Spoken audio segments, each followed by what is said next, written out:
দিয়েছি এই এখানে সয়াবিন আছে, সয়াবিনটাকে আমি এরকম ঠান্ডা জলে ভিজিয়ে রেখেছিলাম।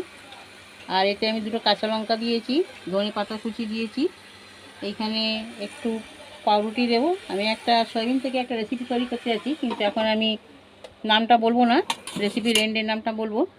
আপনারা আমার ভিডিওতে মানে আমার সঙ্গে থাকুন। এইখানে অল্প পনির দিয়ে দেবো, মিক্সিং জারে দিয়ে দেবো।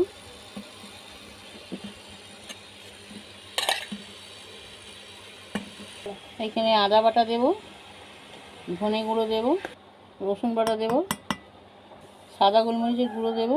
আরও পাউডারটা দিতে পারেন আপনারা, ব্ল্যাক পেপার পাউডার। চাল গুঁড়োটাও আপনারা দিতে পারেন যদি সাদা গোলমরিচের গুঁড়ো না থাকে। এখানে স্বাদ মতো লবণ দেবো, এখানে গরম মশলার গুঁড়ো দেবো, সব গ্রাইন্ড করে নেব। বন্ধুরা আমার সব কটা এখানে মিক্সারে গ্রাইন্ড করে নিয়েছি, বাটা হয়ে গেছে।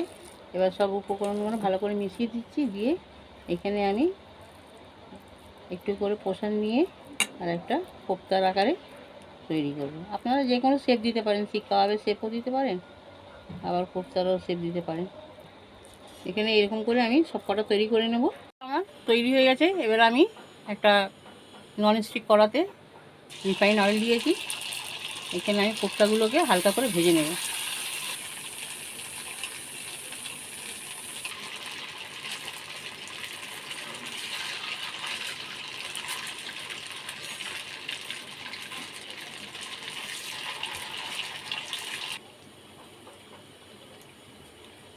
দেখুন বন্ধুরা, এটা লালচে ভালো করে ভেজে নিয়েছি, মানে হালকা ভাজবো, বেশি ভাজবো না, কেন এতে পনির দেওয়া আছে তো কাবাবগুলো আমার সব ফেটে যাবে।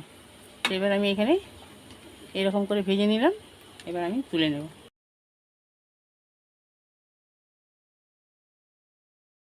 বন্ধুরা এখানে আমার সব কোপ্তাগুলো ভাজা হয়ে গেছে।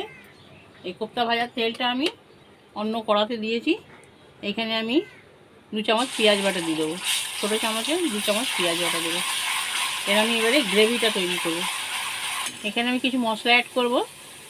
তাই এটা 1/2 চামচ রসুন দিলাম, রসুন বাটা, 1 চামচ আদা বাটা, 1 চামচ ধনে বাটা, সাদা গোলমরিচ গুঁড়ো দিলাম। এইগুলোকে এবারে আমি ভালো করে কষিয়ে নেব। আমি এটা হোয়াইট গ্রেভি তৈরি করব। এখানে আমি স্বাদ মতো লবণ দেবো, 2 চামচ টক দই দেবো। দইয়ের বাটিটা ধুয়ে একটু জল দিয়ে দিলাম। এটাকে আবার ভালো করে কষাবো। এইখানে বন্ধুরা আমি কাজু, চারমগজ আর পোস্ত এটা বেটে রেখেছি, এটাও আমি এখানে দিয়ে দেবো।